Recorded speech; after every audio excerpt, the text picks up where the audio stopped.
My earliest memory regarding books was at the age of 2.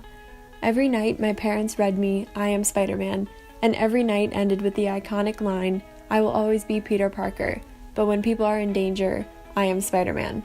I would refuse to go to bed. In fact, I couldn't go to bed without being read this book. I was in love with Spider-Man. I had Spider-Man shoes, posters, lunchbox, and most importantly, a Spider-Man cake for my 3rd birthday. Books such as this one, Goodnight Moon, and the Mr. Men and Little Miss series provide a sense of nostalgia now as they were constantly read to me as a kid. Once I moved past picture books and more into reading by myself, my interest quickly dropped. Although I liked the idea of reading, I couldn't bring myself to do it. I tried reading books like Magic Tree House, Harry Potter, Percy Jackson, but I'd get halfway through them or partway through a series and then quit.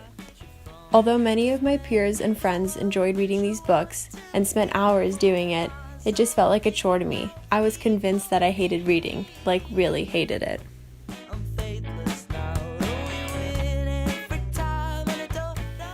My attitude didn't really change in middle school. Books that everyone was reading, I fled from. The Hunger Games, Divergent, and The Maze Runner didn't entertain me. I considered them repetitive as they all had the same plot line. A lone teenager in a dystopian society has to fight to save the integrity of the human race. They were too far-fetched for me, unrealistic, and predictable. Around this time in 7th grade, a friend introduced me to a band called Panic at the Disco. From there, I developed a love for music, especially smaller alternative bands that was simply unmatched. After going to see Panic at the Disco at Stage AE, I went to concert after concert, and a month in which I didn't go to a concert became really rare. Music became a huge part of my life, and I quickly became obsessed with band after band. I realized that music spoke to me in a way that books never could.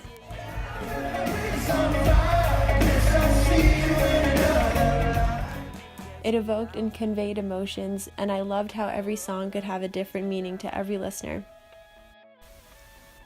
John Fowler states that a word is never the destination, merely a signpost in its general direction, and whatever body that destination finally acquires owes quite as much to the reader as to the writer.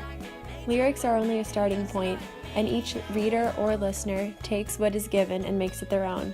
I didn't realize that books could provide a similar experience.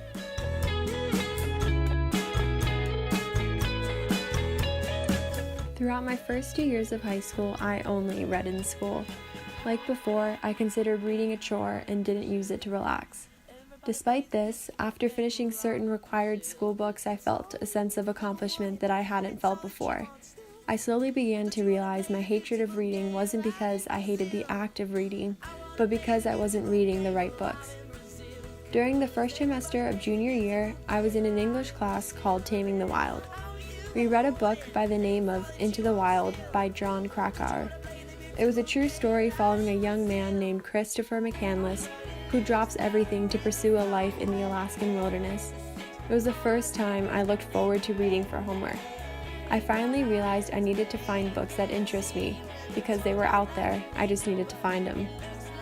During the final months of junior year, I watched a movie called Call Me By Your Name. It was a love story between a boy living in Italy and an intern who worked for his father over the summer. I fell in love with the movie and then decided to read the book. After finishing it, my family was actually astonished that I had read a book outside of school. Call Me By Your Name provoked emotions in a similar way music had done for me, which is why I gravitated to it. I realized that I could find books in many different ways, and I didn't have to limit it to one single genre.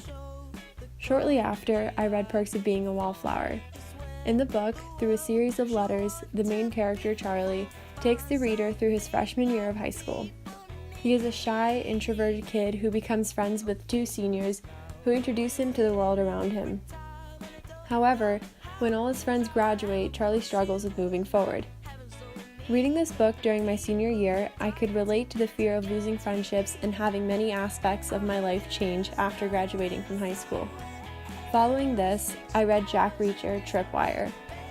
Although different from the previous 2, I enjoyed it to the same extent. Jack Reacher is an ex-military policeman who has to deal with a wider range of mysteries and cases throughout the series. After finishing these books, I realized I couldn't define a category of books that I liked. Despite this, I realized the books which I could relate some aspect of my life to provoked emotion the same way music did, or ones that made me think about the world around me were the ones that I enjoyed reading.